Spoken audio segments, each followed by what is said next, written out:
There's dirt on my hand. Hello YouTube boss Rino, welcome to my channel. So ito may nag-request itong Haunted Fort Dade Road at 3 AM, Lady in White, Ghost Scene. Ito yung Omar Gosh TV. Ito pala yun. Ito yung mga sinasabi nyo. Ang dami nyo nag-request itong Omar Gosh TV. So sobrang dami talaga. Actually, punong-puno na yung YouTube ko na subscribe. Sinubscribe ko na lahat ng request yung channel. Ang dami na.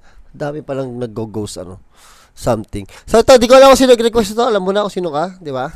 So try natin to. Di ko alam kung nanay niya yung kasama niya o di ko alam.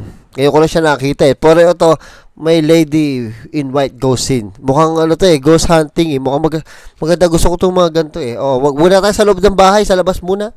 Kinakabahan ako sa loob ng mga abandoned na bahay. So ito, try natin ito. Bago pa try na iba. Now coming up in the woods. Ooh. Yan oh. Ganyan yung mga sa kanila, no, mga gubat sa Amerika, parang may daan talaga na ganyan, tapos talagang as in gubat talaga. Dito sa atin walang ganyan eh. Para sa ito ito yung lalaki na takot, nanakbo na una doon sa babae, abnormal. Bet tong babae. 'Di ba?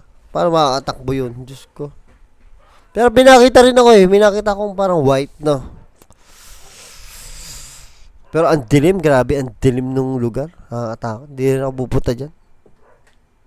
So yan, maraming salamat sa panonood. At hanggang sa muli.